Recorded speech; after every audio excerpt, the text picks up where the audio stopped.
pensamos, idealizamos este trabalho para valorizar esta casa que tem tido como ideal o aprendizado através do estudo da doutrina, a reforma íntima, a busca de nós nos melhorarmos, e temos visto que só conseguimos isto através do estudo. Portanto, teremos esta semana de atividades onde vamos analisar os vários aspectos da doutrina com temas muito interessantes.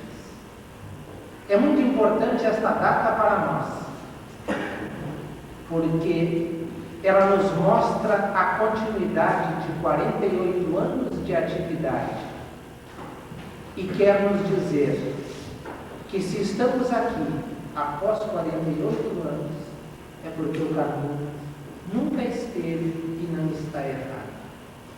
Portanto, nós vamos iniciar a nossa atividade da noite pensando nesta situação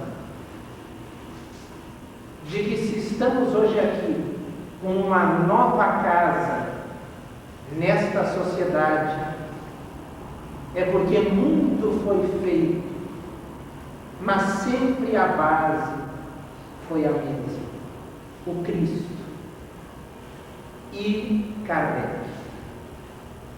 Portanto, aqueles que vierem durante toda esta semana, vamos tentar extrair o máximo possível destes eventos que vamos ter, para que nos sejam úteis estes ensinamentos no nosso dia a dia.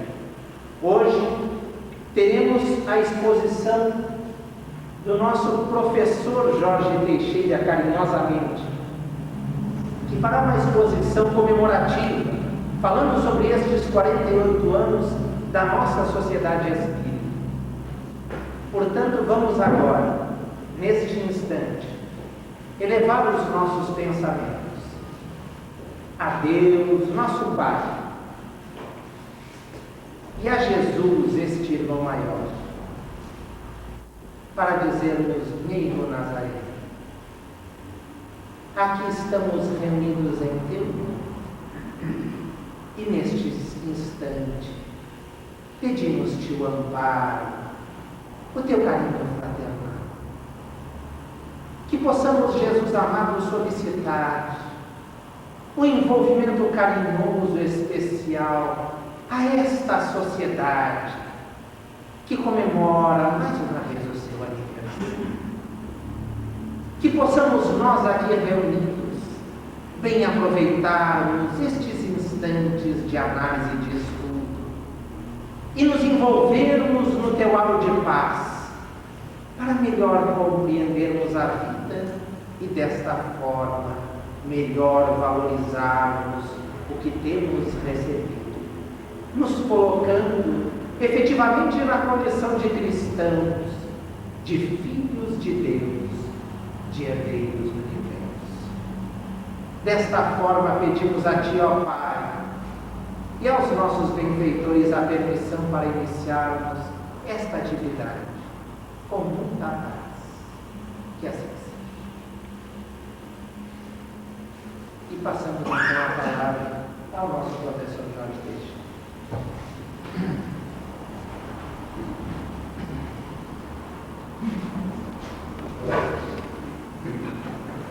Na vida das pessoas, das organizações, dos povos,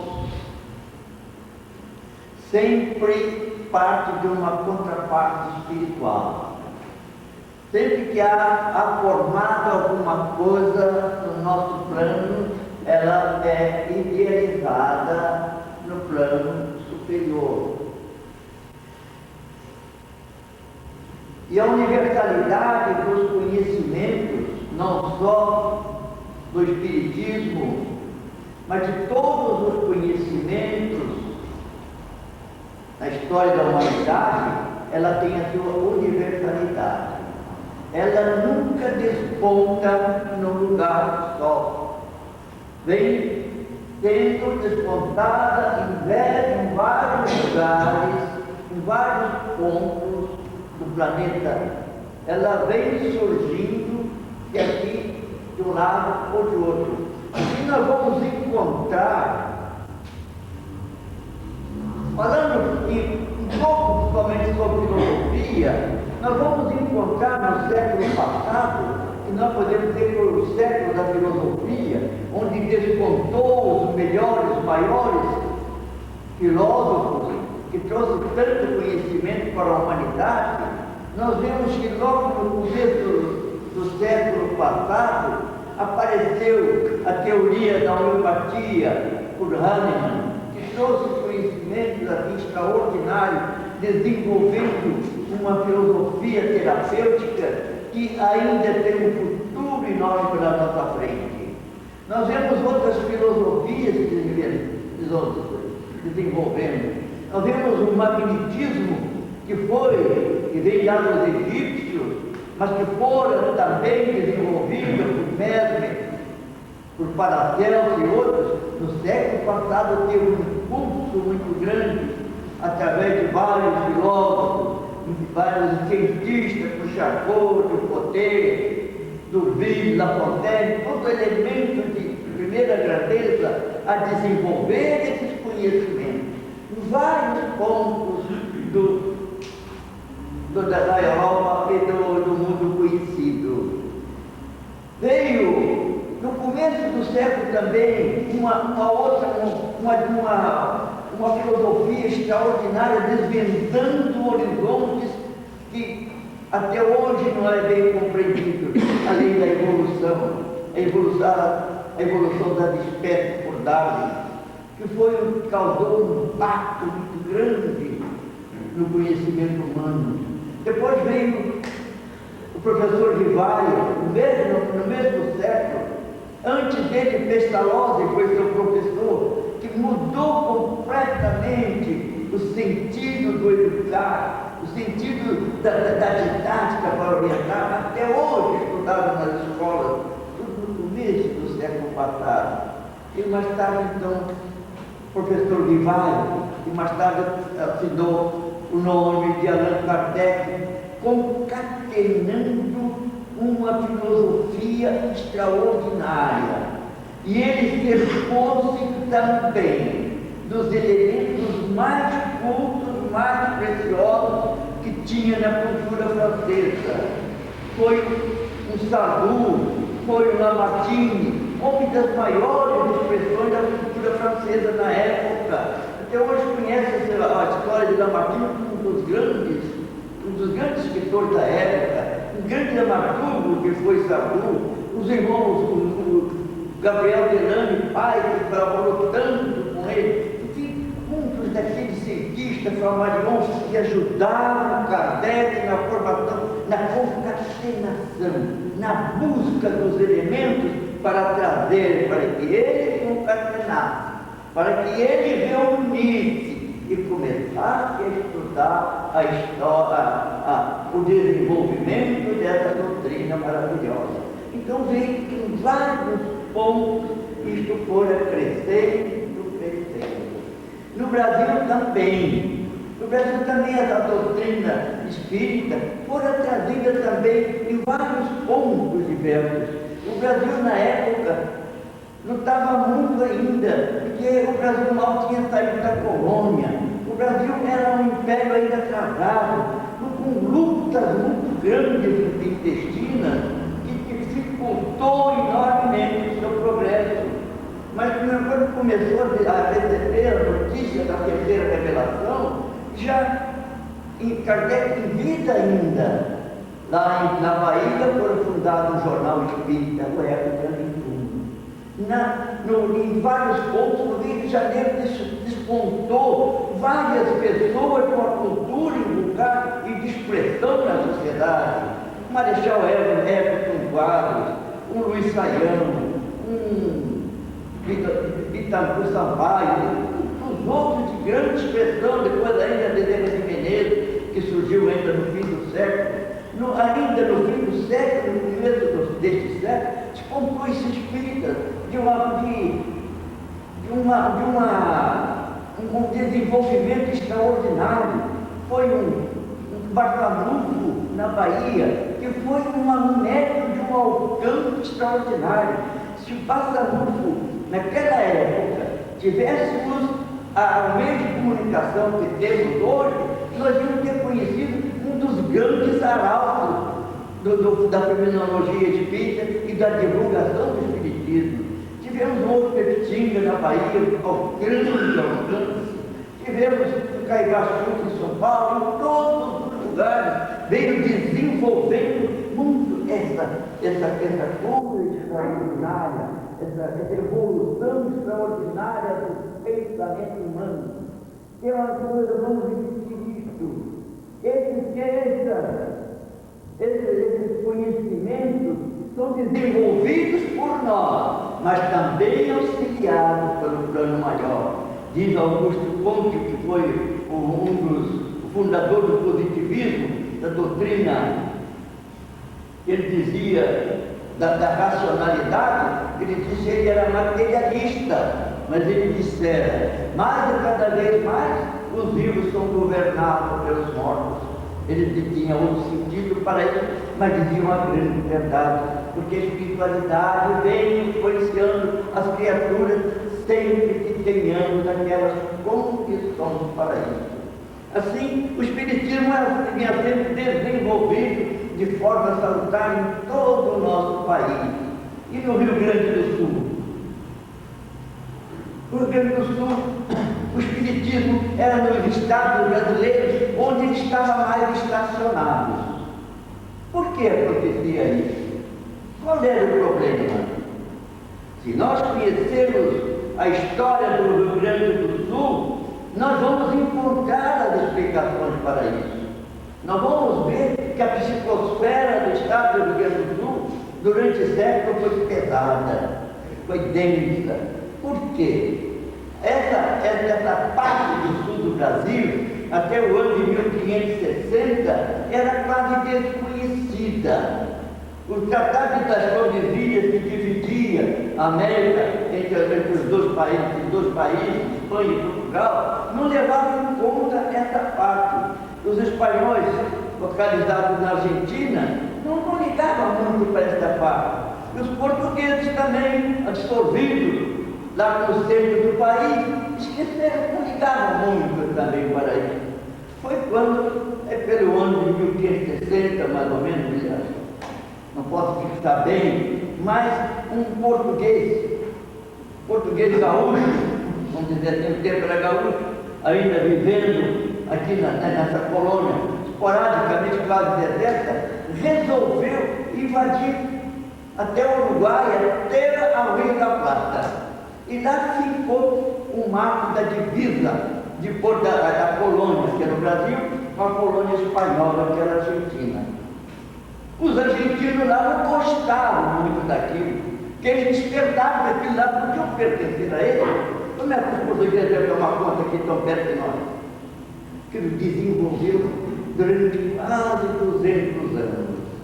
Uma guerra tremenda entre o que nós, os gaúchos, chamávamos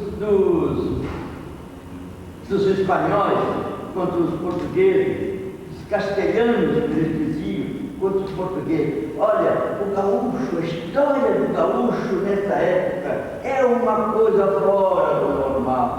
Com que heroísmo, com que desprendimento eles marcaram essa fronteira do Brasil. Essas fronteiras que durante esses 200 anos foram de luta constante. Os espanhóis muitas vezes até aqui no Pardo, tomaram o Pardo.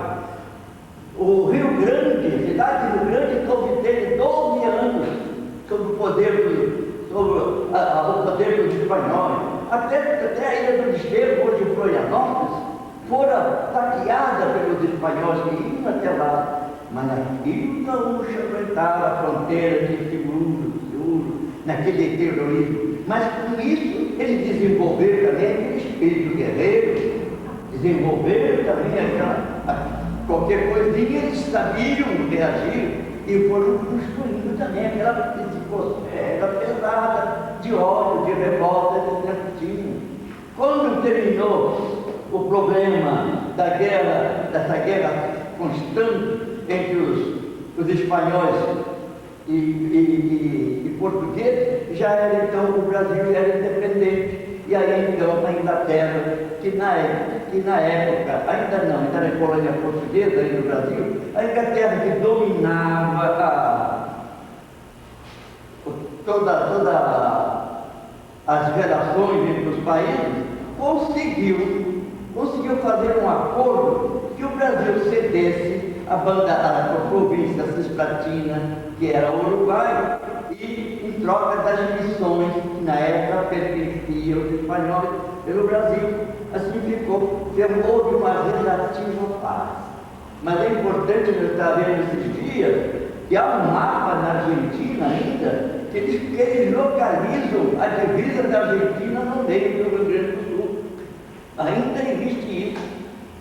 Mas então essa história do gaúcho foi trazendo aquele espírito guerreiro, aquela psicosfera densa, que veio depois da nova guerra dos barracos.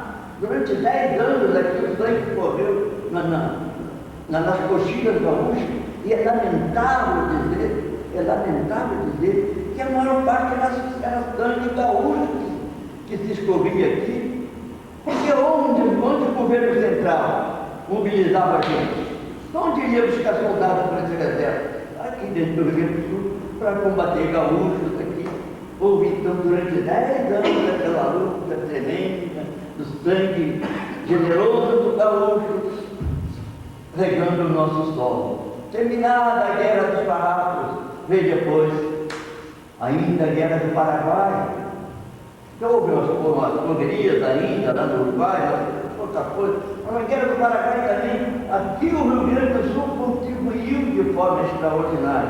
E aquele espírito guerreiro criou sempre aquela psicosfera de ódio, de luta. Mas uma das épocas mais difíceis para a história do Rio Grande do Sul foi a chamada Revolução Federalista, a Revolução de 93. Essa revolução causou um verdadeiro choque na psicosfera gaúcha, porque ali foi uma luta tremenda entre irmãos ali, e uma ferocidade incrível, onde um dos coronéis comandantes dos federalistas dizia que prisioneiro degola-se, mata-se logo, porque senão eles fogem e não mataram amanhã. Daí ficou febre na história dos degoladores do Rio Grande do Sul. Aquilo que caiu na história. Essa psicosfera ficou forte no Rio Grande do Sul. Depois daquilo houve um momento de paz. Mas a luta política entre os maragatos libertadores, os chimangos republicanos, foi constante ainda. Constante. Os libertadores não se davam com chimangos, não se davam com maragatos. Onde tinha uma família, não se podiam se juntar. E foi uma dificuldade tremenda. Mas a providência divina vai sempre ajeitando as coisas. Em 24 houve uma revolução aqui no Rio Grande do Sul, propriamente em Santo Ângelo. Lá levantou aquele exército, o exército de Santo Ângelo. E aquela coluna lá, aquele exército lá pressionado, não pôde resistir.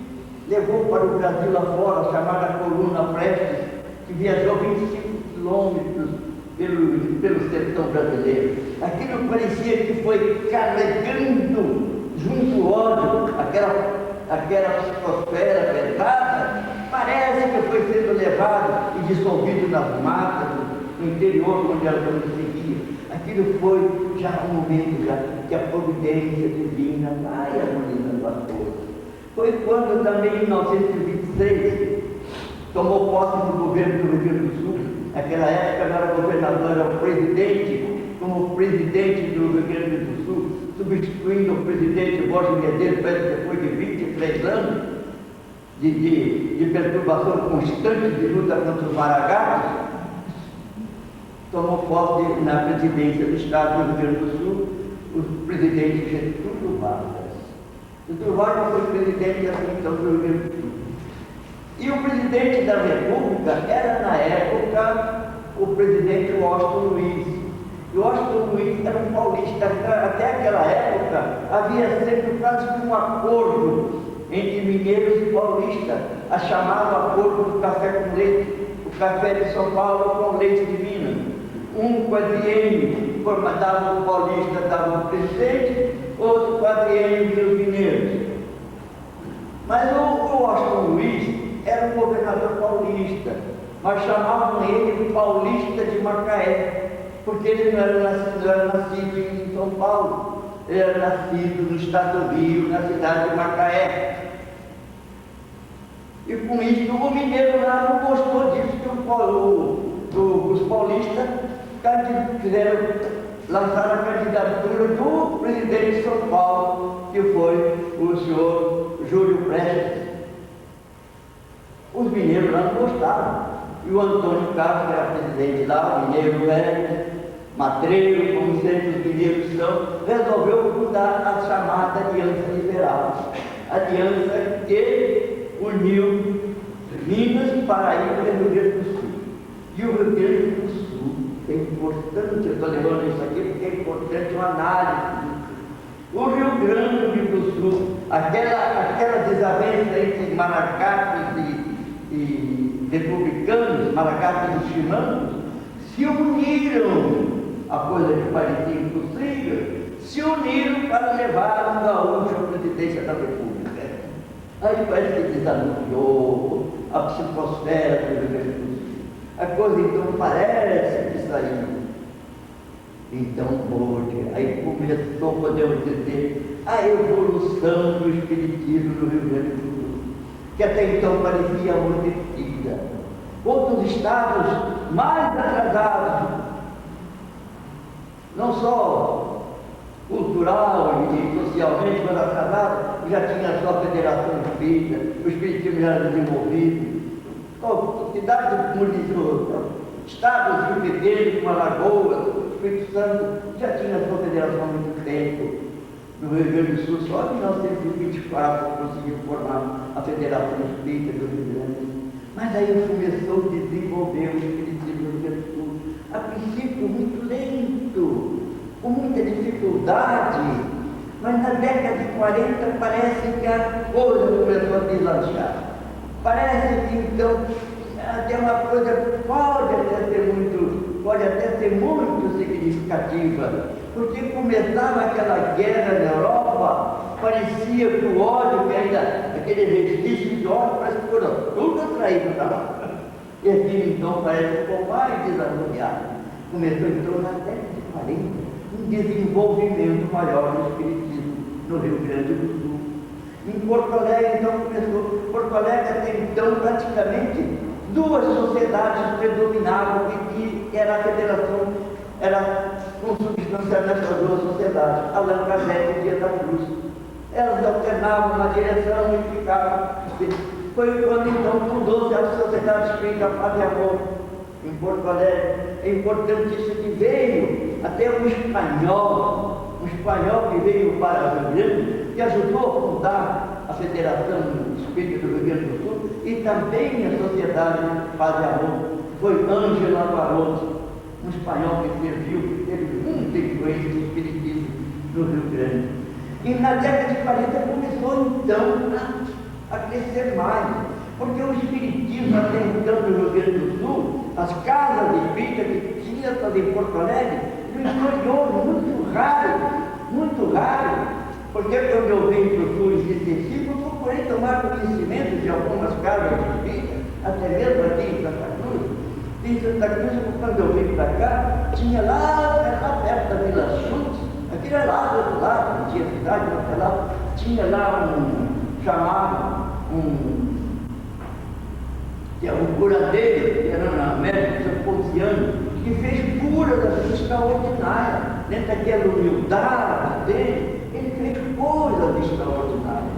Já existia aqui também a Sociedade dos Padres Amor e Caridade, que eu conhecia até o presidente da casa, um preto velho muito bom, mas eles deixavam dominar demais por um médico, que era lá amanhã do Vendemos, Centro Espírita Paz e Amor, era o centro do seu Otávio.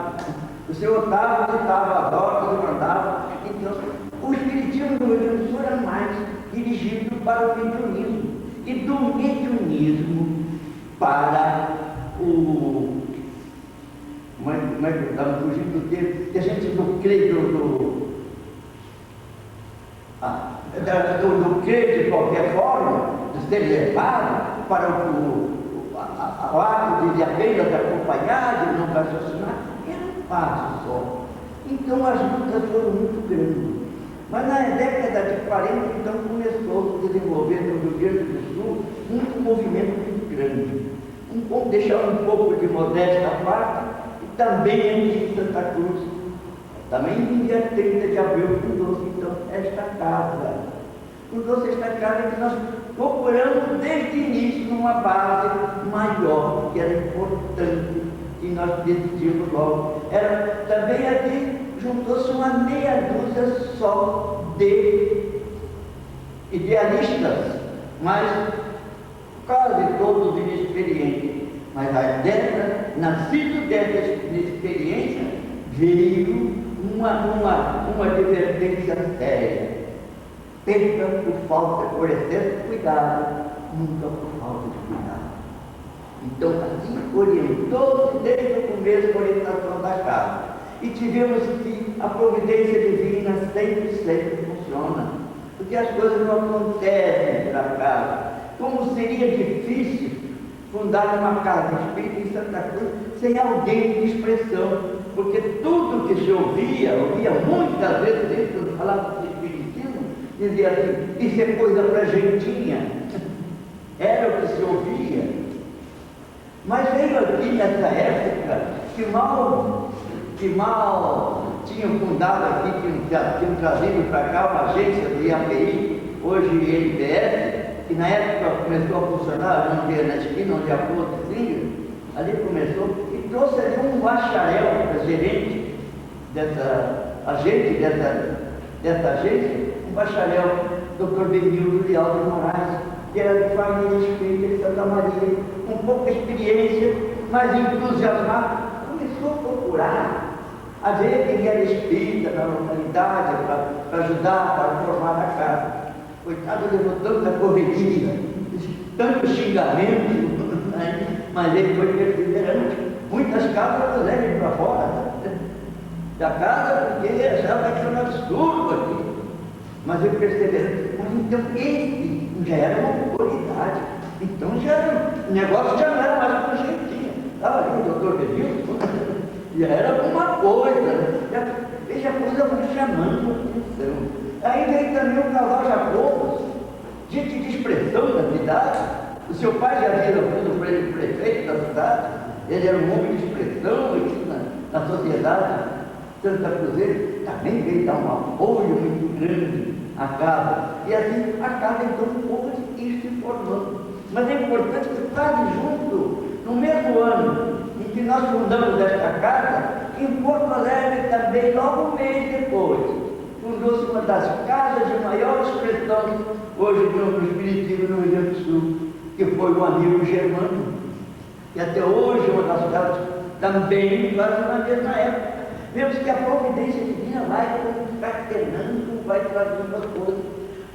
Veio logo depois, lá em 46 ou 47, veio também um outro estrangeiro, feito da Itália para cá, sou Spinelli, Francisco Spinelli, e trouxe um alcance extraordinário. Dois portugueses também, que vieram também, que domiciliaram em Porto Alegre, e trouxeram também um grande desenvolvimento, uma grande força para o espiritismo de Porto Alegre. Foi José Simão de Matos, o seu Cerqueira, gente de expressão, assim, que começou a dar um impulso, não demorou, e formaram então fizeram o primeiro congresso espírita do Rio Grande do Sul, que parece que em 1947. Aquilo que um achamamento maior. Dali formaram-se as chamadas caravanas da fraternidade, que eles visitavam todas as casas espíritas do Rio Grande do Sul, porque era bom dizer, era uma calamidade o espiritismo no interior. O espiritismo tinha muito pouco de mediunismo tinha muito, de crendice tinha muito, mas de espiritismo havia muito pouco. E essas caravanas foram trazendo conhecimentos novos, foram desenvolvendo, foram crescendo. Em 1951 fizemos um novo Congresso Espírita no Rio Grande, que trouxe muito desenvolvimento. Daí nasceram também os seminários, os cursos de evangelização da juventude, das gerações novas. Foi desenvolvendo grandemente o espiritismo do Rio Grande do Sul. E aqui em Santa Cruz a luta prosseguia, porque aqui também a psicosfera aqui não era fim de ódio, não era fim de revolta, mas Santa Cruz era praticamente uma colônia ainda alemã, muito germânica. E o povo germano é por natural, por índole, um povo muito preso às suas ideias, aos seus pontos de vista. E com isso cria sempre uma psicosfera difícil de ser desenvolvida. Mas, voltando à providência divina, sempre há. No mesmo ano em que nós fundamos a casa em 1944, foram transferidos para Santa Cruz um batalhão do Exército de Santa Maria para cá. E nesses exércitos, sem alguns componentes, alguns, embora ainda, veio sargento do Sabala, veio o subtenente, que foi um companheiro muito dedicado, Antônio Martins, que só entrando, nós éramos uma meia dúzia de gato pingado, sem expressão nenhuma, só vendo uma pessoa fartada, entra ali, já chamava a atenção, né? Naquele tempo se olhava, não sei se muitos nem sabia que era um sargento, um tenente, importante que era fartado, né? Já tinha alguma expressão, já nos foi ajudando muito, pelo menos para o respeito na casa, para que a casa procurasse, pudesse servir. Mas há fatos muito curiosos na vida da sociedade, fatos muito importantes, muito curiosos. Quando naquela época que nós fundamos a casa,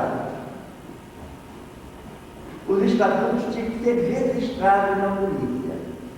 Enquanto não viesse ao alvará da polícia, nós estávamos perante a ditadura, durante tempo de guerra, a casa não podia funcionar aberta. Então nós fazíamos o nosso trabalho de radiação, de estudo, ainda a porta fechada. E deu-se um caso muito curioso, dois casos curiosos ali, numa ainda de portas fechadas. No Colégio de Goiás, uma menina, uma aluna lá, que tanto essa coisa pequena, chamava a atenção, e essa menina ficou lá, dava uns ataques muito feios, levava a menina para o médico, certo? Todo recurso, ia nada resolvido. E a dona Elisa, que era professora lá, frequentava das nossas colaboradoras, levou o nosso vestido, está fazendo uma cadeira de ação para essa menina. E uma menina ficou boa. Sem nós conhecermos a menina, nós ninguém conhecia, e inesperadamente a menina fica boa. Teve um outro operário da Santa Cruz, que também quis o médico, queria aposentá-lo porque tinha uma doença incurável. E nós, ainda em porta fechada, tratamos do camarada, mas ficou bom, que ele, talvez muito imprevidente, aí na farmácia Vila, cheio de gente, ele chegou para o médico: doutor, eu preciso voltar a trabalhar. Mas como é? Eu estou bom, mas não foi o senhor que curou, não, foi lá no centro espírita. Aqui não veio uma coisa ainda, né? Outro fato muito curioso aqui na cidade que aconteceu, o Banco do Brasil veio também, estava há pouco tempo, tem 50 anos agora, 2 anos depois, nós já tínhamos aberto a casa, e o gerente do Banco do Brasil morava aqui no Hotel das Moças, onde é hoje o Banco do Brasil. Chamava Hotel das Moças porque as proprietárias eram 3 veteranas, que eram donas do hotel. E esse casal tinha uma filha de criação, uma adolescente, e essa menina começou a dar uns ataques muito feios, ninguém segurava essa menina, uma balbúrdia nesse hotel que era uma coisa. Chamavam médicos, Dava injeções, mas não adiantava, chamava o padre, benzia, fazia exorcismo, não adiantava. Quando então chamaram, apelaram lá para nós, lá no centro. E tivemos a orientação e tivemos, são coisas de difícil, hoje é difícil a gente conceber. Não é que a gente, os iniciantes, poucos sabiam da coisa, mas recebemos a orientação como é que podia acontecer. Então foi orientado que 3 ficassem na casa concentrados e outros 3 viessem no hotel buscar a menina, para receber o parto lá no hotel, lá no centro. Assim mesmo. Como é que os caras estavam no segundo andar? Pouco, sim, né? Curiosos. Quando nós chegamos, parecia um ar, todo mundo olhando. Chegamos no quarto cheio de gente. Olha, vocês vão ter paciência, retiro, deixa só a mãe da menina. Porque a menina estava até mal decomposta, tirava a roupa, rasgava, estava um problema. Então ficamos só com a menina. E a menina, não, xingava a gente, mandava embora, a gente quer. Depois de um pouquinho, disse para a mãe, a senhora muda a roupa dela que ela vai conosco. Eu não vou rir. Ela vai, muda a roupa, nós vamos sair, nós vamos mudar a roupa e nós vamos levar. E nós saímos, a menina ficou quietinha, a mãe mudou a roupa, levamos para lá. A menina melhorou, foi uma beleza. Isto foi numa segunda-feira. Na terça-feira eu tinha que ir lá no centro. Não foi? Nós esperando lá, não foi. Na quarta-feira eu me bato de casa, para a Nova Grande. A menina piorou de novo. Vamos lá no trabalho. Está melhorando, mas daí, olha, se não quiserem vir aqui, nada feito. Nós não voltamos mais vir. O negócio não pode ser. Mas tivemos sorte que a menina melhorou, sabe? Até foi uma coisa muito curiosa no fim da consulta. E nós tivemos a última consulta para ela, que praticamente deu alta, a orientação espiritual foi essa. Aconselha a esses pais a estudar o Evangelho, a refletir sobre a vida. Ele disse, o guia espiritual, eu sei que não vão atender, mas nunca poderão dizer que não foram divertidos. Mais tarde, depois eu soube dessa menina, parece que até foi para Santa Maria, parece que até praticou suicídio. Mas a advertência veio, certo. Então são casos assim muito importantes na vida da casa. Mas a casa foi progredindo. Mais tarde, veio um companheiro que nos ajudou muito, foi o capitão Rui Vidal de Araújo. O capitão Rui também foi um companheiro dedicado, decidido no trabalho, dedicado mesmo, fazia palestras notáveis, eu sempre guardei uma boa dele, sempre uma lição boa. Se alguém disser aí, o Rui é ladrão, e o Rui não roubar, o Rui não é ladrão. Mas se alguém disser que o Rui é honesto, o Rui roubar, o Rui é ladrão mesmo. Não adianta. Então, você guarda a figura dele, o positivo dele, assim, coisas importantes. Então, foi um companheiro muito dedicado. E foi aqui também, que nos, indiretamente, nos deu muita força, porque essa gente nos dá uma força indireta, e com isso nos trazia o respeito da sociedade. Nos dá um certo respeito, uma certa idoneidade nessa figura. Veio aqui o comandante do batalhão, o coronel Renato Campos de Souza. Esse também não se dedicou, mas nós fizemos relações com ele, não só através do Rui, como eu tinha sido colega do irmão dele de trabalho, e fizemos relações. E o Renato, às vezes, era sempre ia lá no centro, mas às vezes ia. E nessa época nós já tínhamos desenvolvido já uma aula dominical de evangelização, de orientação da juventude. Então nas aulas, nas épocas festivas, do aniversário da sociedade, do desencarne de Lênin Menezes, o aniversário de Allan Kardec, nós fazíamos uma representaçãozinha, uma festinha, uma festividade, lá dentro da garagem. Nós estávamos nessa época na garagem. E então muitos bancos ficar fora, muita gente, e o coronel Renato junto lá. Quando nós terminamos a nossa dramatização, o nosso esquete da dramatização do cheiro, Veio a Margarida, estavam juntos, para mim o Renato, estavam juntos, a Margarida tinha 9 ou 10 anos, me lembro bem, o Renato virou para ela assim, uma porqueirinha deve fazer a gente chorar aqui. A gente vê, então são fatos assim que foi marcando a vida da gente, por quê? Por que que a gente então, que a luta foi nada, a luta não passou, não foi nada, foi uma coisa. Nós na época tínhamos, teve uma época que nós tínhamos também fazendo visita uma vez por mês à cadeia. Nós reuníamos os presos lá que eles ouviam, a falar para eles, levar nossa mensagem, fazer ver a eles que alguém lembrava de Deus lá. E numa época que nós fomos lá, tinha 2 vigaristas que tinham contado o conto do bilhete com o colono aí, e eles estavam presos lá. E nós chegamos lá, os camaradas choraram, vocês têm que ter pena da gente, arranja um advogado para a gente, porque nós somos aqui, somos inocentes, só precisamos que nós compreendemos como. Nós estamos ali penalizados, coitado. O delegado morava logo embaixo da rua, logo ali. Nós fomos lá na casa do delegado, foram falando com o delegado em casa, ele deu lá. Mas até vocês foi na conversa, naquele tempo que tivesse gravador, a coisa era diferente, né? Mas ele disse, olha, eu trago esses 2 no meu gabinete, porta fechada. Eu digo, mas você, o que acha, delegado? Para que te trouxe? O que acha? Abria a porta, entrava um, porque o delegado, nós somos inocentes, e tem uma injustiça na mesma hora. Esses são os fatos que a gente foi vivendo através da coisa.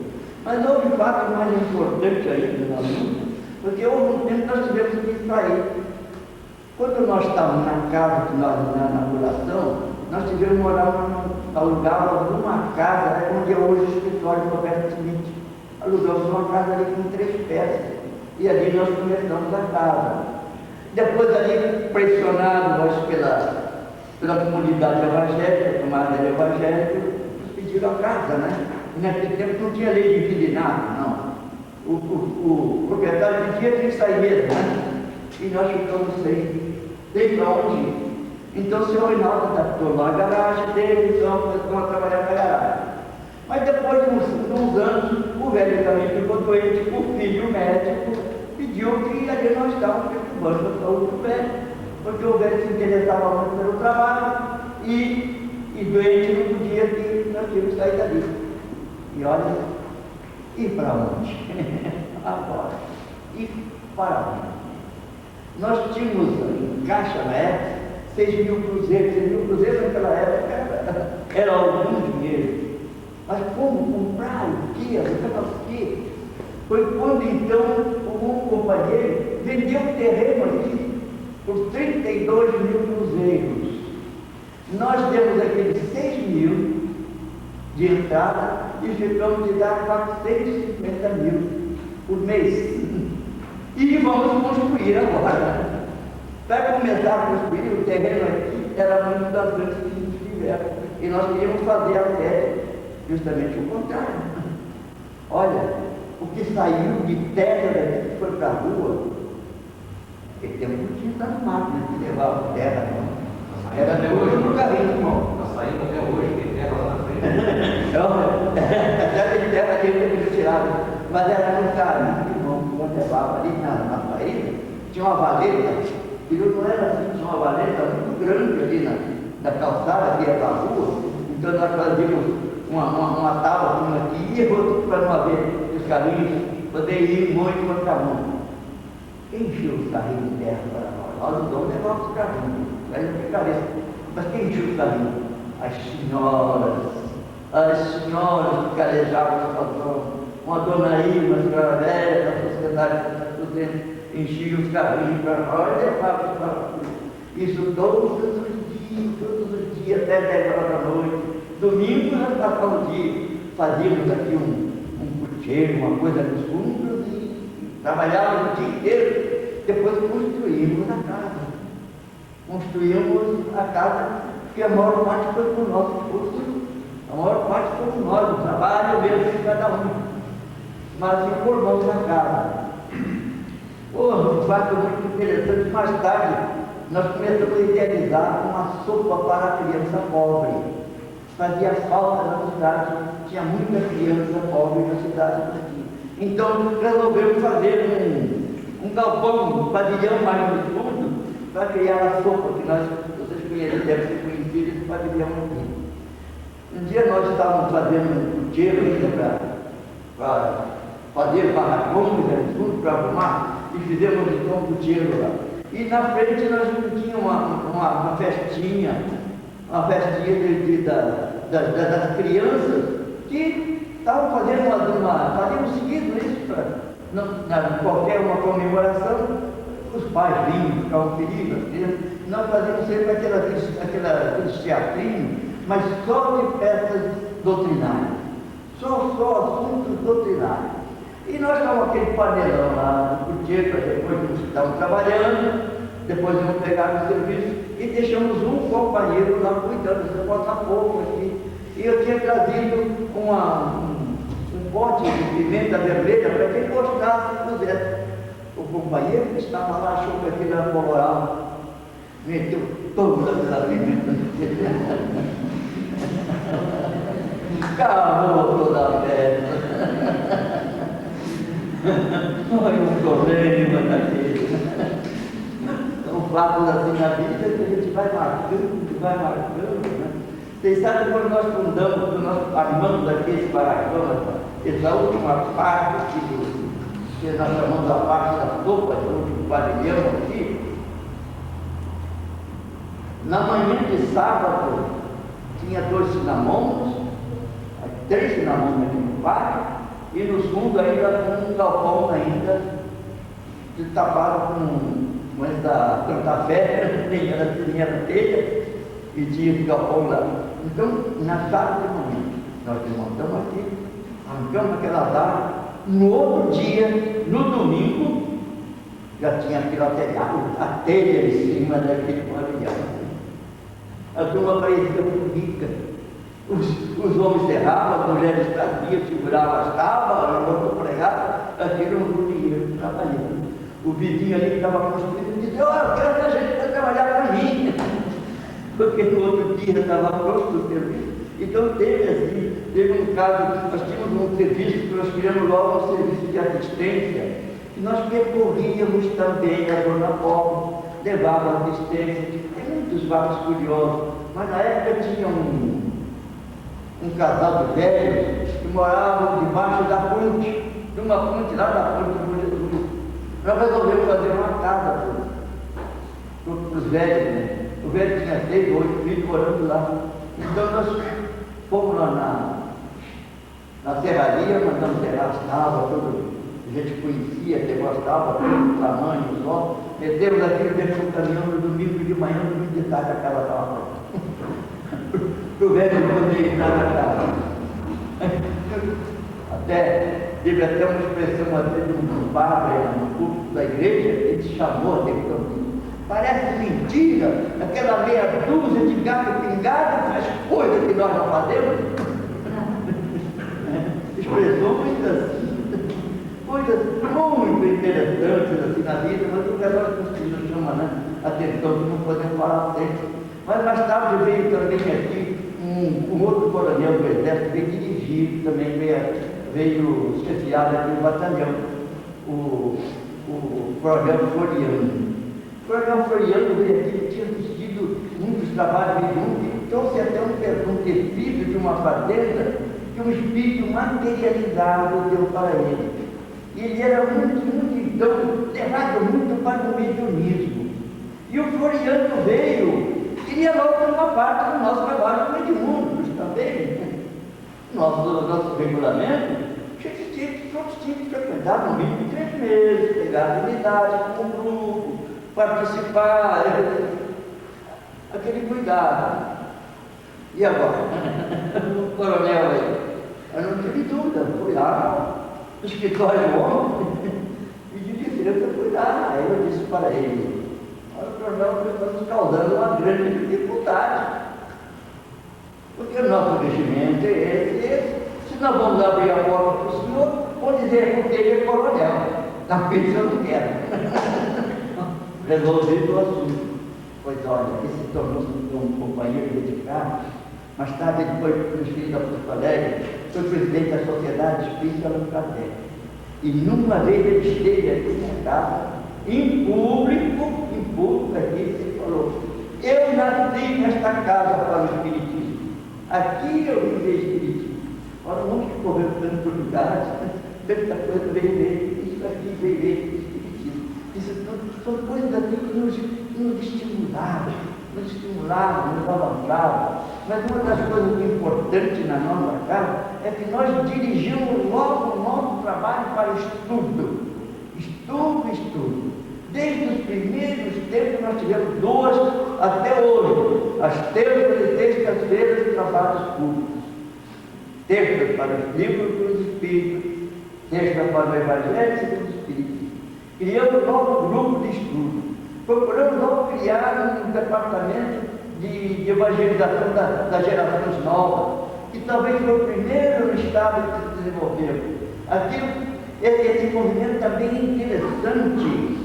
Essa universalidade também funcionou, porque isso começou a funcionar quase que igualmente em todo o Brasil. Em 1947 nós já começamos aqui com esse serviço de evangelização. Lá no estado do Rio, na mesma época, lá no começar, em 1940 nós já fizemos um congresso de mocidade espírita no Brasil. E tudo começou aqui, a coisa funcionando. E nos dá alegria que a casa estava inserida nesse projeto, vamos dizer, da espiritualidade maior, que vinha, tudo que ia conseguindo assim. Então são muitos e muitos os casos. Depois desse tempo, naturalmente começou a vir gente nova, veio gente que não era muito boa aqui, não valia grande coisa, né? Mas que vieram ajudando. E que a casa foi crescendo. Olha, eventos de importância na vida que nós não damos o devido valor. Nós não damos o devido valor, mas fica na história. Nós trouxemos aqui um neguinho. Era um professor da Universidade do Estado do Rio, professor de Física e Matemática, mas era um neguinho. Mas fez palestra aqui, lá no salão da nossa faculdade. Lá fez palestra. O seu Divaldo fez palestra, a primeira palestra, com muito sucesso aí na Senat. Depois do seu Divaldo, ele fez palestra, fez seminário no São Luís. Já pensaram quando é que podia se pensar no Colégio São Luís podia se fazer palestra espírita? Isso é uma coisa que foi desenvolvendo a credencial, a idoneidade da casa foi crescendo. Veio aqui um cidadão médico que ninguém dava nada por ele quando via ele. Uma coisa raquítica, diminuto, mas de uma capacidade vulgar. Doutor André Luiz Peixinho, médico da Universidade da Bahia, que o homem era uma capacidade extraordinária. E vemos a foco dessa gente, e vem dando um elan maior para a casa, e vem trazendo uma coisa maior para a casa. E isso é muito importante para nós, importante isso, mas há uma coisa também mais importante. E com isso tudo vai crescendo a nossa responsabilidade. Quanto mais a casa cresce, quanto mais oportunidade de trabalho, quanto mais nós vamos recebendo do mais alto, ajuda, porque tudo ajuda, porque essas coisas não acontecem por acaso. No ano que nós mudamos a casa, veio o batalhão para cá, trazendo elementos que iam nos ajudar, trazendo o comandante do batalhão que veio trazer o seu prestígio para dentro da nossa casa, que veio trazendo outros companheiros, que veio nos trazendo possibilidades, trazendo o Valdo, trazendo Raul Teixeira, trazendo Mestre, isso tudo, e nos trazendo mais uma responsabilidade maior, porque quanto mais nós vamos obtendo uma responsabilidade por aquilo que obtemos. Porque não é o prêmio, não é o nosso merecimento próprio, é quase uma ajuda que nós temos que empregar bem, um empréstimo para um investimento maior. Então temos que pensar muito nisso. Deixar que a casa cresceu, nada de orgulho com isso. Vamos ficar pequeninos, vamos ficar humildes, vamos pensar sempre na passagem evangélica. Buscai o reino dos céus e tudo mais será dado por acréscimo. Tudo mais será por acréscimo. Passai as coisas inteiras e as coisas virão. Sejam humildes, porque os humildes serão exaltados, exaltados serão humilhados.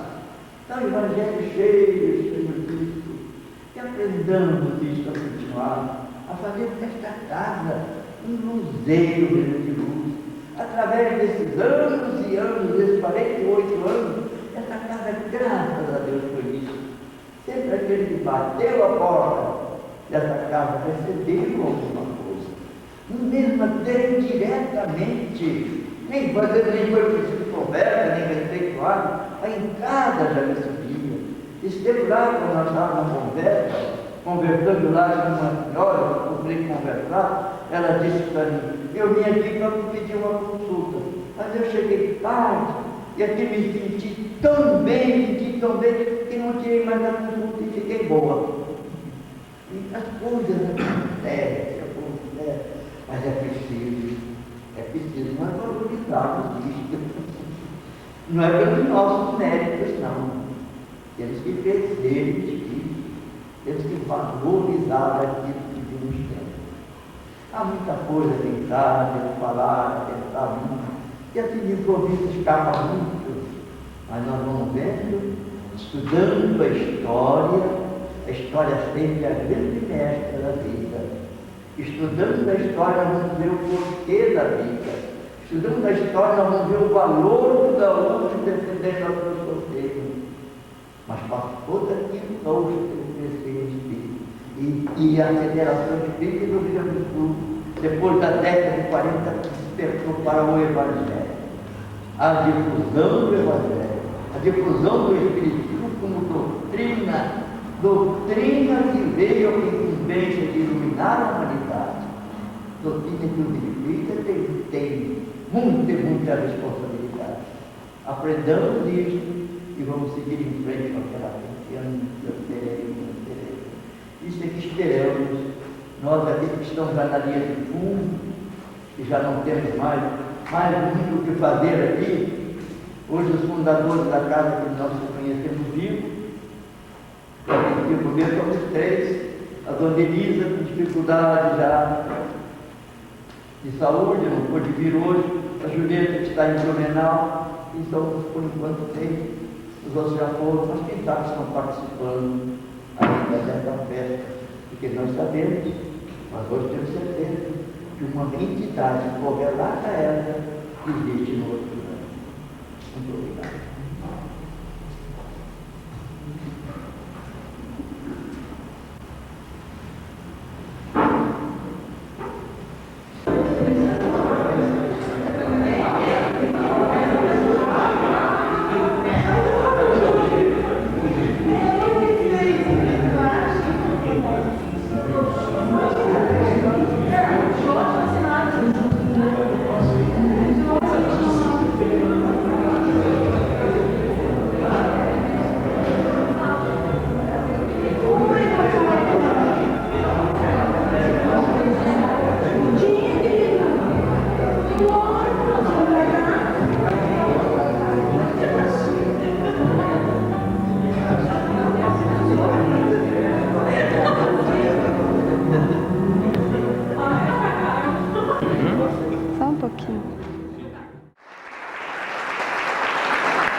variático.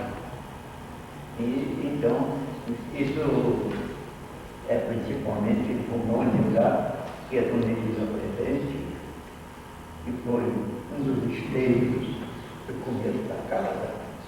É perfeito. Vamos ver que beleza tem essa letra. Vamos estudar a filosofia que tem nessa letra aqui. Só para lembrarmos um pouquinho. O 1º de maio surgiu e encontrou este laço formado no 1º de maio, no dia seguinte. Quando surgiu, encontrou o lugar, a casa formada. Porque o 1º de maio, o trabalho foi dedicado. A casa foi dedicada ao trabalho, estudo, a perseverança. Então, veja que tudo é um apanhado de história da casa.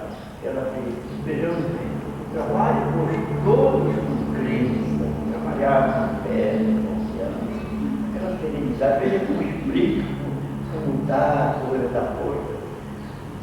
Para frente, levando essa vez frente para os casos, vida, levando essa vez.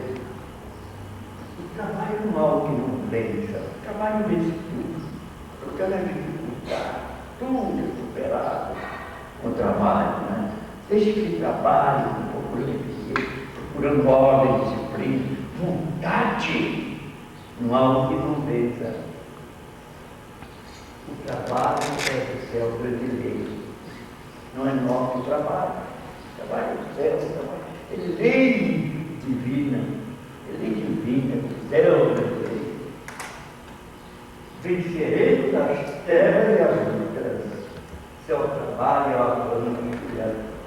Vamos trabalhar com vontade, não tem dificuldade. Venceremos tudo. Tudo. Então, o trabalho espalhando, abundando os seus frutos, espalhando aqueles frutos da doutrina, da beleza, que mostrar o conhecimento do trabalho, da luta, né?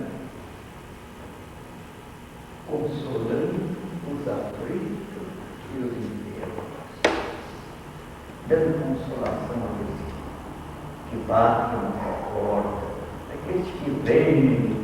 Beleza, só não estrofam, os das estrofas, é só uma. Nós vamos encontrar o sorteio que vai em cima, vai rezar.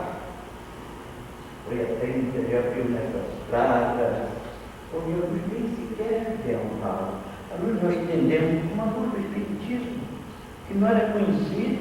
O Espiritismo é luz divina. O Espiritismo não é luz espírita, não entendemos ainda o que é ser espírita. Nós não entendemos ainda o que é o Espiritismo, nós falamos ainda com crianças que estão soletrando. Isso é luz divina, a importância que tem disso. Então a luz, por enquanto, não era ainda ofuscada. Ela começou então a derrubar a luz divina. Essa luz não era conhecida. No dia 30 de abril, ela começou a ser acesa. Começou a surgir uma nova luz. É importante a gente pensar nisso. E se falava nas preces, nas vagas da prece, a caminho da luz, através da prece, através da ligação com o espiritualidade maior, através da busca a caminho da luz, a sonada surgia para trazer luz, trazer conhecimentos novos. Até então não existia essa terra da luz dedicada, a terra de Santa Cruz.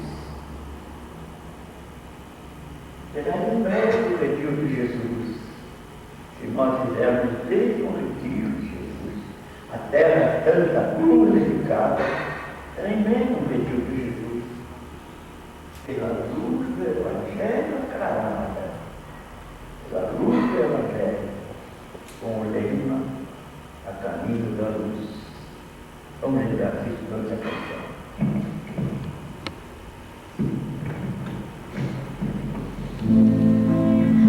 Foi a 30 de abril nessas matas, onde a luz nem sequer realçava. Da Seara, cujo trabalho hoje será coordenado pelo nosso querido professor, amigo Teixeira, nós queremos registrar, em primeiro momento, a presença dos fundadores, ainda encarnados e que estão aqui próximos de nós, a Dona Elisa, que vem brindar-nos com a sua presença, ao nosso querido professor e a Dona Nair, que são os fundadores encarnados desta Sociedade Espírita, aqui presentes. Temos ainda nossa Julietinha, que por motivos de saúde se encontra ausente e não pôde vir, mas acredito que esteja ligada a nós em pensamento, pois que certamente ela estará lembrando desta data. Para falarmos pela nossa casa, pela nossa sociedade, cremos que não temos nada mais importante do que relembrarmos os primeiros tempos, as dificuldades, as lutas, os problemas encontrados. Instalamos no dia 30 de abril, às 3 horas da tarde, numa casa alugada, ali nos fundos da Praça da Prefeitura, lá ali hoje o escritório do Schmidt. Instalamos ali a sociedade, que teve vários nomes propostos para dar um nome à sociedade. Prevaleceu o nome de Sociedade Espírita a Caminho da Luz. Essa sociedade foi instalada com o primeiro artigo do seu estatuto, ali aprovado nessa data. A sociedade terá o fim de estudar e propagar e expandir a doutrina espírita. Foi o primeiro artigo. Veio então a natural dificuldade nossa, porque éramos todos analfabetos em espiritismo. Todos ali conhecíamos pouco do espiritismo. Estamos palmilhando os primeiros passos. Como organizar isso? Os estatutos estão feitos. Agora precisamos organizar os trabalhos. Como fazer os trabalhos? Como direcionar esses trabalhos de forma objetiva, de forma disciplinada? Como então importante é isso? Graças a Deus, que a providência divina, a casa não foi formada por, como acabaram de dizer, por analfabeto dentro do espiritismo, mas existia já presente, verdadeiro, alicerces morais, alicerces culturais, que nos dava apoio a um desenvolvimento maior. E, sobretudo, desde o começo, já foi o objetivo da casa. Procurar fazer as coisas certas. Procurarmos caminhar passo a passo, lentamente, mas procurando fazer as coisas certas. Então foi criado, desde o início, o objetivo da casa, trabalhos públicos doutrinários. Foi instalado, foi desenvolvido, então, que toda terça-feira ela fazia um estudo público das páginas do Evangelho segundo o Espiritismo. E às sextas-feiras, o estudo do livro dos Espíritos. Então, esse foi o início dos trabalhos públicos, que então começou a ser feito. Havia também uma curiosidade muito grande, gente de fora. Na casa espírita se dava passe. Começamos então a estudar o meio de dar passes. Primeiramente, fazíamos aquilo de forma muito ainda desconhecida para nós. Vamos estudar isso Organizamos também um grupo de estudo para que esse grupo se transformasse mais tarde em um grupo de trabalho mediúnicos. Organizou-se também o estudo, que veio através do passe, veio também o estudo, o trabalho de ajuda àqueles doentes distantes. Foi então organizado o trabalho de irradiação. Então passamos a regulamentar todos esses trabalhos e a estudá-los, sobretudo estudá-los. Nos trabalhos públicos ficou instituído que esses trabalhos, esses comentários, deviam ser iniciados com uma prece e lido uma página do Evangelho.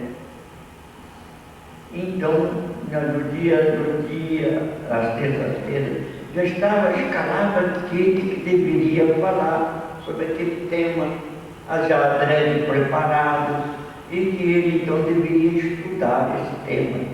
Então, nós estudamos, então procurava aquele que era encarregado do trabalho, procurava ouvir de outros, a procurar a ajuda, procurar assuntos para que fosse desenvolvido, para que não tivesse dificuldade.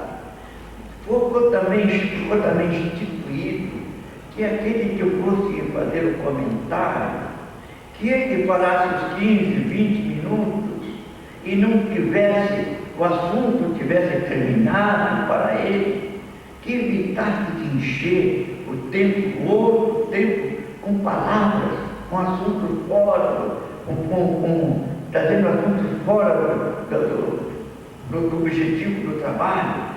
Se não tivesse mais assunto, encerrasse por ali, que era melhor parar do que desfigurar o comentário com assuntos diversificados. Então procurou-se orientar os trabalhos sobre isso. Lembro-me bem um trabalho muito difícil para ser comentado, principalmente na época. Nós chegamos a uma página do Evangelho que começamos a estudar o duelo. O que eu vou comentar sobre o duelo? Não existe mais duelo.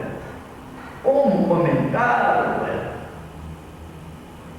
Naturalmente, o que veio que tinha de comentar aquele texto, nos trabalhos de segunda-feira, que era um trabalho mediúnico, então, o primeiro estudo, aqueles companheiros procuravam reunir antes 2 ou 3, o que eu vou falar sobre isso?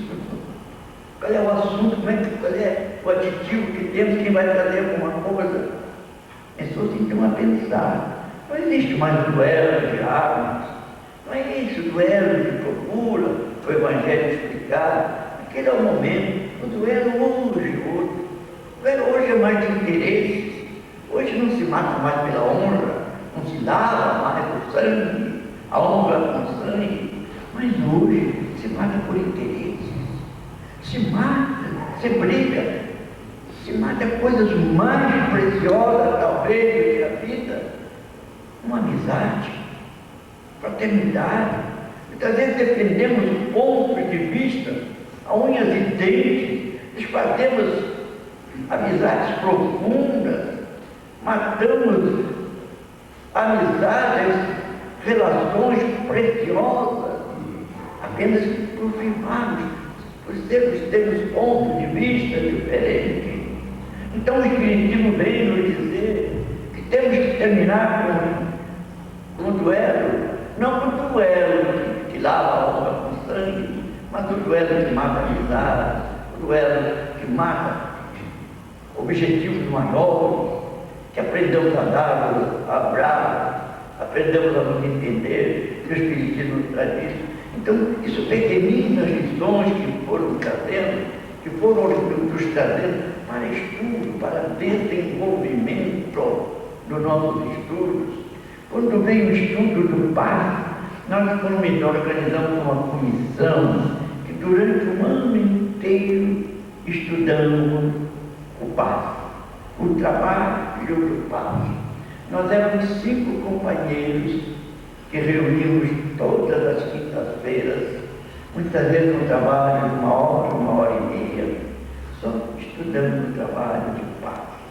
Estudamos o passe sob o ponto de vista magnético, que um era empregado pelos magnetistas, qual é o objetivo do passe, como deveria ser empregado, como deveria ser feito. Então estudamos tudo isso.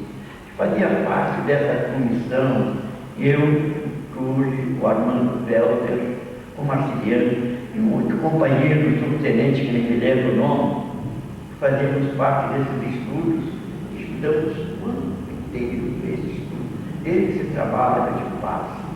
Então, nessa época, nós dávamos muito passe coletivo, porque havia um interesse do passe, o pessoal não conhecia espiritismo além do passe. E com uma carta escrita, uma prestação de serviço, nós então destituímos, então continuaríamos naquele passe coletivo, que procuramos a melhor forma possível de ministrar este passe que pudesse ser desenvolvido a contento. Mas havia os passes especializados, como por exemplo o passe isolado. O passe isolado, nós tínhamos muito cuidado nessa administração do passe isolado, porque na época havia muito problema de obsessões. A casa de vez em quando eram trazidas obsessões, casos difíceis. Até mesmo saiu uma moça da fila lá do MPR, trazida às pressas para ser atendida na casa, um caso obsessivo difícil. Então, nós estudamos bem como aplicar esses passos, como fazer, qual a direção que devemos ter. Então, sobre tudo isso, resolvemos que quem deveria dar passos coletivos, isolados, seriam aquelas pessoas mais firmes no trabalho, mais conscientes do trabalho. Os novatos deviam observar, ver, mas acompanhar, para ver como fazia esse trabalho, como era importante conhecer o mecanismo do trabalho. Então preparávamos aqueles trabalhadores específicos para o passo isolado. Então ele devia saber como ia aplicar esse passo. Então fizemos um estudo profundo sobre isso, desculpe a profundeza, nem somos nós para dizer profundo dentro daqueles nossos conhecimentos, que quem sabe hoje muito superados, mas no momento era o estudo que precisavam de fazer. Os passos magnéticos, nós só dávamos os passos magnéticos para casos especiais. Passos quem tinha doença que nós estávamos vendo, que era presente a doença e que eram sobretudo orientados pelo plano espiritual. Então, esses passos foram estudados de forma de como, principalmente estudando o plano espiritual e também os estudos feitos pelos magnetistas, que então nos dariam lições preciosas. Então, nós começamos a estudar esses passos e devíamos, de fato, primeiro concentrar toda a energia na parte superior do cérebro, onde tinha a parte principal, a glândula pineal, e tinha a parte principal a ser dirigida. Depois de concentrar a energia nessa parte superior, devíamos retirar toda a energia doentia de todo o corpo, toda a aura do paciente. Feito isto, então esse passo deveria ser dado primeiro, aconselhava, aliás, passos longitudinais através de todo o organismo do paciente. Esse passo está trazido desde a cabeça até o joelho. Procuramos sempre evitar de voltar a mão no mesmo sentido, porque nós entendíamos, aliás, a orientação dos magnetistas, que repetindo assim, dificultávamos a circulação que nós estávamos dirigindo, toda a circulação sanguínea do nervoso numa direção. Depois então de dar essa direção nos espaços, então nós localizaríamos a energia magnética dentro daquela parte afetada. Dentro dessa parte afetada, então concentrava-se a energia sempre em forma circulatória, ou transmitir energia de forma circulatória, aquele elemento, aquela parte. Mas nisso aí tinha um problema a ser estudado, que os magnetistas chamavam de passes, que ele é passes quentes e passes frios. Então precisava muito cuidado quando ministrávamos o passe magnético, se era um problema inflamatório, chamava-se então que devia ser o passe frio. Esse passe frio, a mão tinha que ser dada mais à distância,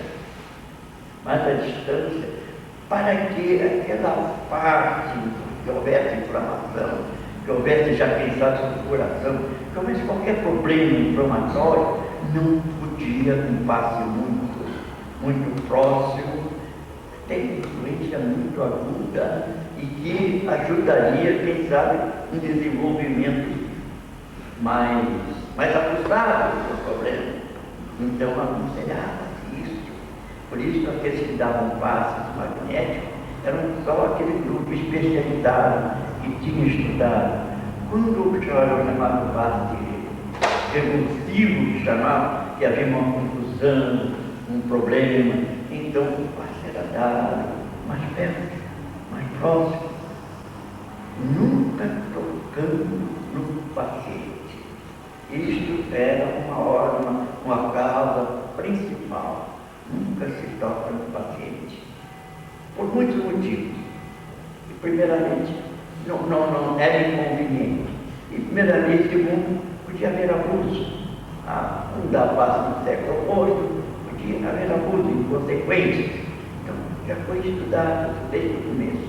Então, esse passo era dado a passo magnético. E também, hoje muitos não sabem, porque ainda damos passos em volta de todo o organismo. Nós começamos com isso por um interesse racional. Porque então nós dávamos o passe magnético, também nas costas, nós dávamos todo o passe longitudinal, desde as costas. Porque também, então nós íamos depois aplicar os passes locais, nos pulmões. Não é muito importante, muitas vezes, há problema localizado nos pulmões, qualquer problema no pulmão, pleurite, pleuresia, pneumonia, qualquer problema, então conforme, se fosse uma pleurite, tinha que ser mais longe. Pleurite quer dizer inflamação da pleura. Se fosse uma pleuresia, que é apenas água, que a pleura não está funcionando, podia ser mais próximo. Então, esses estudos todos se fazia, por exemplo, nos rins, também localizado o trabalho de passe nos rins. Nos rins, nós temos também a parte de anefrite, inflamação dos rins, quando era apenas um congestionamento, podia ser mais próximo. E então, dávamos também parte de uma colocação muito importante na junção fêmur-ilíaco, quer dizer, onde o ilíaco se encontra com o fêmur, aquele bojo de osso. Ali havia sempre muito problema de reumatismo, de problemas de tendões que são muito fortes na ligação do tronco, no movimento. Então, era muito localizado. Por isso, vocês veem até hoje, nós temos cadeira aqui com mochilos, que nós dávamos o passo magnético, mas não tinha um custo para poder localizar a energia naquelas partes objetivas. Então, procurou-se estudar. Não vamos dizer, hoje nós estamos no passe magnético, entregando mais a ação dos espíritos. Quem sabe é muito mais eficiente que toda a nossa técnica, né? Porque eles sabem muito melhor do que nós. Mas então, estamos falando daquilo que procuramos, o estudo que nós tínhamos por base, o estudo que estudamos como fazer. Então, chegamos às conclusões assim. Fizemos um trabalho de orientação, de irradiação. Irradiação era para os doentes distantes. Geralmente vinha através do receituário mediúnico. havia um doente que não podia vir receber passe, estamos no hospital, então fazíamos irradiações para esse doente. Então nós entendemos na época que a irradiação era uma concentração de energia formada por aquele grupo que ali estava, e que essa energia ali concentrada podia ser irradiada para aquele paciente. Na época, nós entendíamos que quando falávamos o nome do paciente, havia uma ligação mais direta com ele. E também nós instituímos que esse espaço de radiações à distância devia ter alguém interessado nessas irradiações. Quando isso não fosse possível, paciência, nós então mentalizávamos essa pessoa. Quando falávamos o nome desta pessoa, nós achávamos isso importante. E não basta pensar no cérebro. Eu digo, cérebro, não pode estar distante, parece longe, nós entendíamos assim. Então pronunciávamos o nome de um e de outro. Mas como é difícil para todos, isso haver também uma certa, vamos dizer, um certo abuso. Muita gente então queria fazer irradiação para a sua casa. Você vem aqui, participa do trabalho e leva seu pensamento lá. Aí não se pronunciava o nome, mas aquela pessoa ali. Mas aqueles passos, aquelas radiações que eram aconselhadas, havia até irradiações isoladas, impactos isolados, que eram impactos obsessivos. Podemos contar casos ali, tivemos casos extraordinários, coisas importantes que se realizou. Nós quando tratamos de um caso de obsessão, lá na linha Fernandes, gente que nunca podia vir aqui. Nós tratamos desse caso, o marido vinha de lá aqui, estava presente na irradiação. Não sei de quatro irradiações, a mulher ficou boa. Tratamos de um caso de obsessão na polícia, a paciente estava na polícia, estava presa na cadeia. Caso obsessivo, não sabia o que fazia, nós tratamos aqui, melhorando precisamente, através do trabalho de irradiação. Houve casos muito curiosos, muito curiosos. Houve um caso muito curioso aqui perto de Aranaguá, no Porto Silva, tinha uma criança lá, um problema muito agudo de convulsões. Essa criança dava convulsões até dormindo. Apelava aqui, fizemos irradiações. A criança melhorou, não teve mais convulsões. Mas, de repente, as convulsões terminaram. Aí o Luiz Alberto telefonou. Como? As convulsões. Nós paramos com a irradiação, vocês não deram mais notícia. Nós fizemos 6. Os interessados não se manifestaram mais. Não há mais trabalho, não é mais nota o problema agora, nós fazemos as 6, o nosso compromisso. Voltamos a fazer irradiações das convulsões. Terminar das energias. Faziam, tinham seus efeitos. Então, trabalho estudado que nós, na época, pelo menos nós achávamos que era melhor, fazemos esse objetivo. Então, todo o trabalho na casa tinha esse objetivo de estudo, de análise. Procuramos fazer, não vamos dizer hoje que era o melhor, mas é o que nós achávamos que era estudado, não se fazia, porque nem podíamos fazer de improviso, porque não tínhamos capacidade de improvisar nada. Nós não tínhamos, nós tínhamos, felizmente, uma orientação segura do plano espiritual. Aquelas orientações eram seguras, nós tínhamos orientação mental, orientação com um guia espiritual da casa. Então tinha orientações seguidas, isso deve estar escrito ainda, tinha um livro em que escrevíamos todas essas orientações. Tinha coisas extraordinárias, orientações, e chamando a atenção para isso, para as fontes, sempre reclamando dos estudos, nada fazamos sem análise, e sobretudo nós tínhamos um objetivo maior, perca, por excesso de cuidado, mas não falho por falta de cuidado. Nós tínhamos essa base. E quando começamos não tínhamos nada. Isso eu trouxe, por exemplo, da minha infância, na casa que eu frequentava, o cuidado com a doutrina era tudo. Cuidado com os estudos da obra doutrinária. Era a base. A casa hoje tem mais de 100 anos, porque é baseado naquele estudo. Devagar, no dia de dar, devagar e sempre. Então, o que eu trouxe da doutrina para casa foi isso. Pegue por falta de cuidado, nunca foi excesso de cuidado. Sempre analisando, perseverante, cuidando sempre. Mas tivemos dificuldades enormes nos nossos estudos do Evangelho. Muitas vezes nós tínhamos dificuldade, então nós às vezes combinávamos como era difícil. Eu combinava, por exemplo, no Túlio, olha, Túlio, eu vou comentar isso, eu não tenho mais de 10 minutos, quem sabe que estudo ali foi por completa. Não tínhamos a pretensão de querer. Falava que eu não tinha capacidade, eu não tinha, eram incipientes, então fazíamos assim, e tivemos problemas muito sérios. Uma ocasião no trabalho público, eu estava comentando sobre a porta estreita, o problema da porta estreita, então eu levei o problema que eu procurava estudar muito o caso de dificuldade da mediunidade, e eu vou comentar primeiro o nosso grupo mediúnico. Nosso grupo mediúnico tem um grupo de estudo. Formamos um grupo de estudos. Esse grupo de estudo, então, foi evoluindo para um grupo de desenvolvimento mediúnico. Esse grupo, então, constituído para começar na segunda-feira. Até hoje nós temos esse grupo de estudo mediúnico na segunda-feira. Já vai para 51 anos também esse grupo.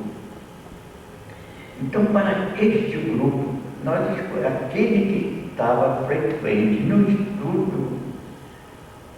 Então, levávamos a palavra ao nosso guia para que achasse quem de fulano estava em condições de passar um trabalho mediúnico.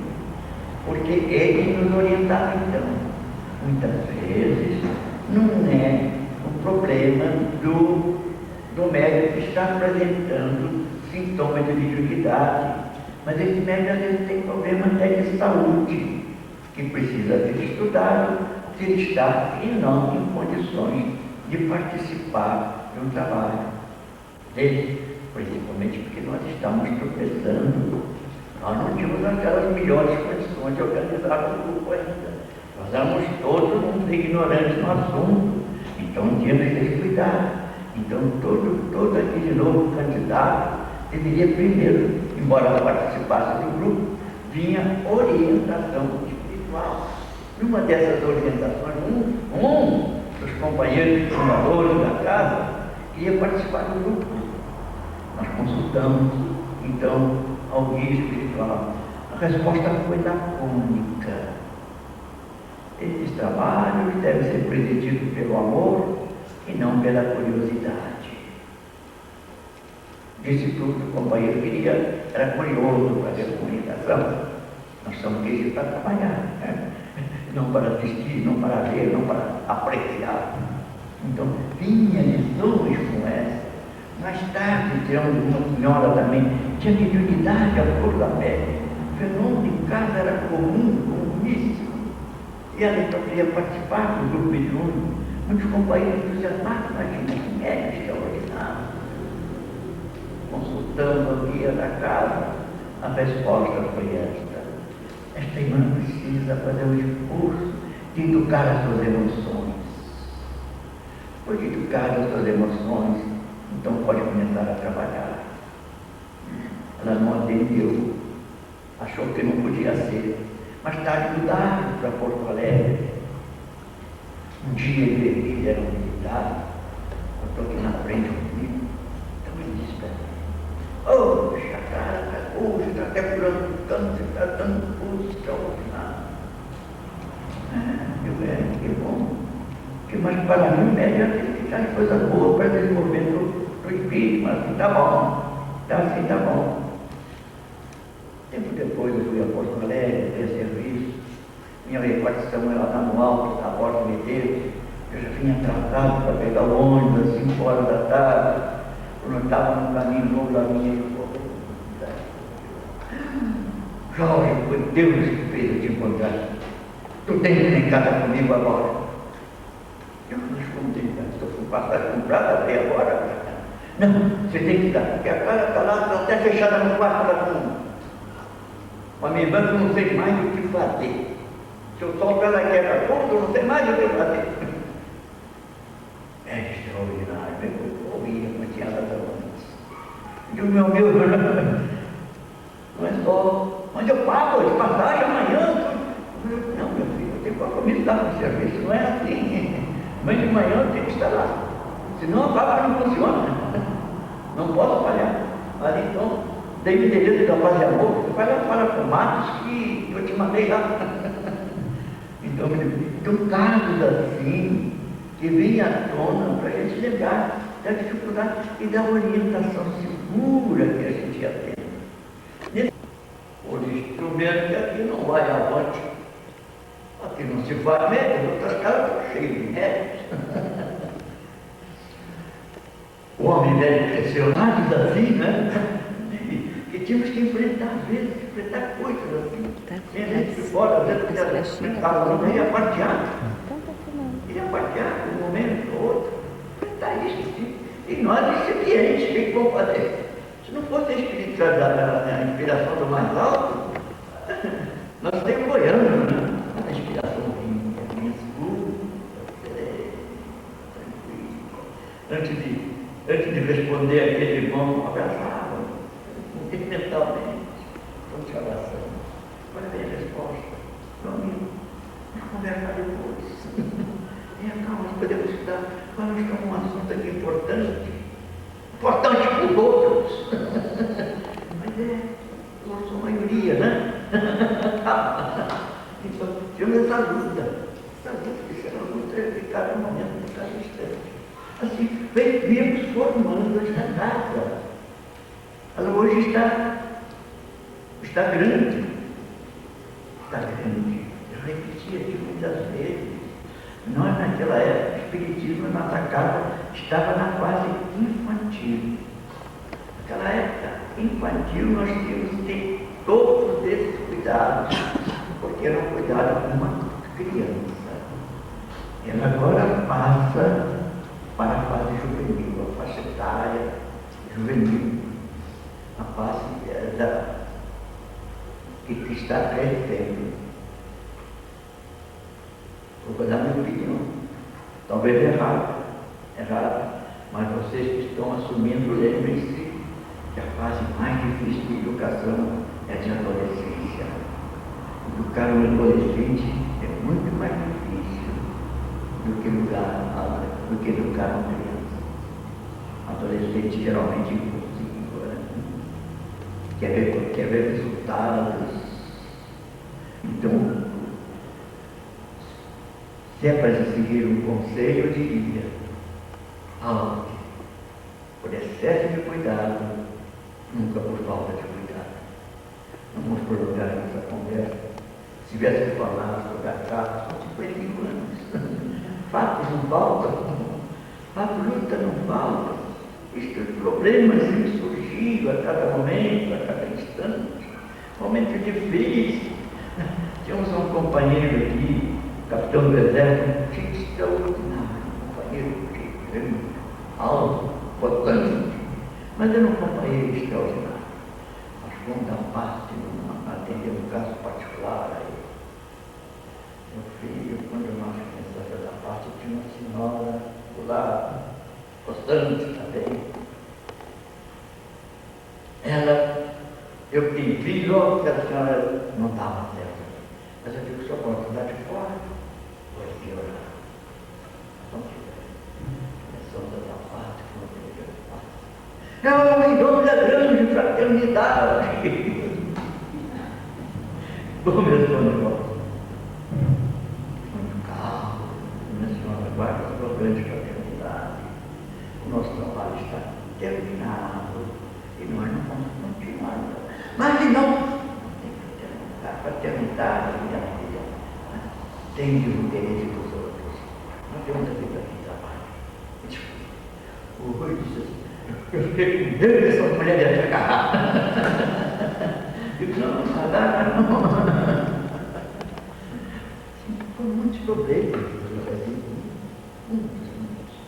Vou contar todos, não vamos ocupar o tempo, né? Nós vamos pensar muito na nossa casa.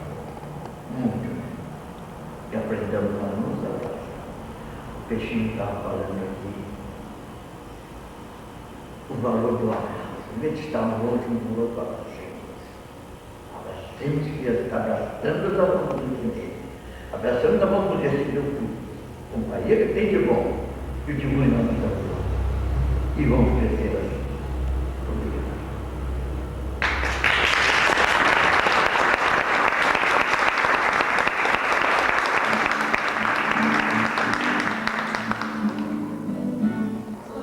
Companheiros, amigos, irmãos que vivem alegres pensando no bem. A nossa alegria é de bons cristãos, não ofende a Jesus, nem fere a ninguém.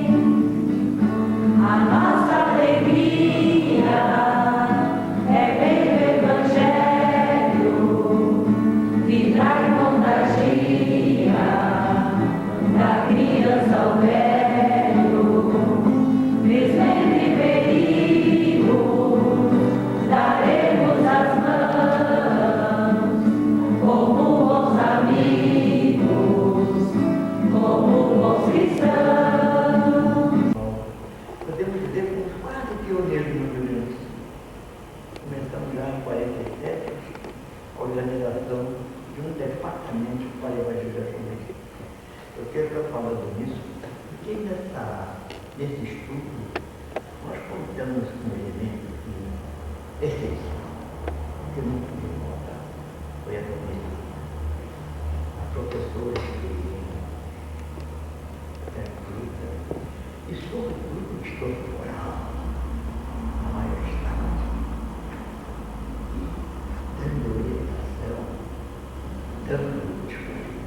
dando orientação, trazendo experiência. Então nós criamos aqui, tivemos um desenvolvimento bem acentuado no evangelismo das crianças. Hoje Santa Cruz criou uma dificuldade, porque Santa Cruz criou uma universidade. Os jovens estão muito ocupados, importante. Mas naquele tempo não tinha muito, então vinham para casa e aqui estudavam. Então nós tínhamos vários, chegou ao ponto de ter mais de 40 frequentadores nesse departamento de evangelização. Nós tínhamos aí tínhamos dentro de 4 tipos diferentes. Tínhamos o primeiro a infância, tínhamos a juventude, tinha a pré-juventude, o terceiro ciclo. Então nós tínhamos aqui o Casa Velha, fizemos um galpão lá nos fundos, o galpão está visível do chão batido. Então levamos o grupo para lá e nós dividíamos. E o até veio até para casa, para morar do lado, a juventude levava para casa. Então dava uma aula de crucificado. E é muito importante isso. Nós começávamos a nossa aula todos juntos no salão. Sabia? Agora sempre vamos se explicando, preparando para a prece inicial, fazíamos a prece inicial todo o conjunto, depois da prece, cada um retirava-se para o seu grupo de estudo.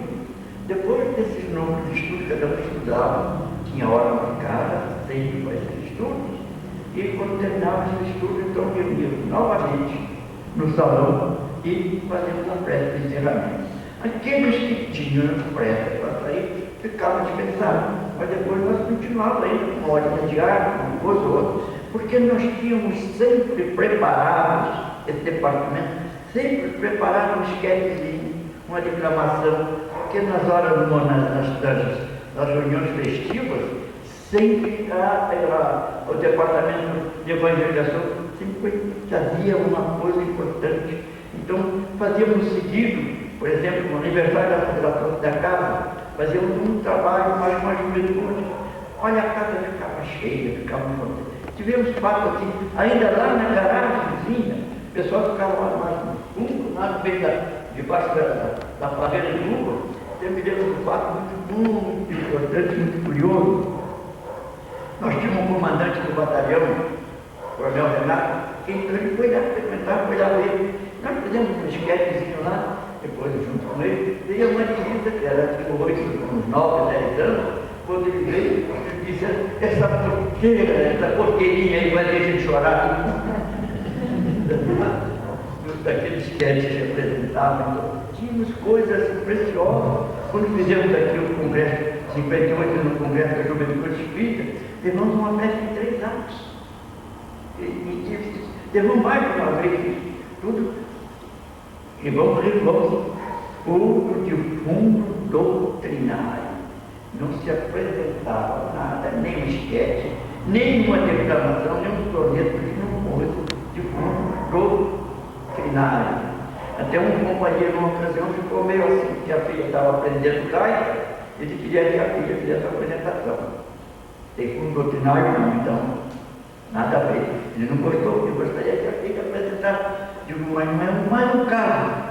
Tem um precedente, né? Estamos cuidados dos precedentes. Então, principalmente em homenagem à pandemia, não podemos deixar de frisar esse departamento que foi de uma importância muito grande. Temos trabalhadores hoje na casa, estão disseminados pelo Brasil inteiro, muitos egressos do nosso departamento de evangelização.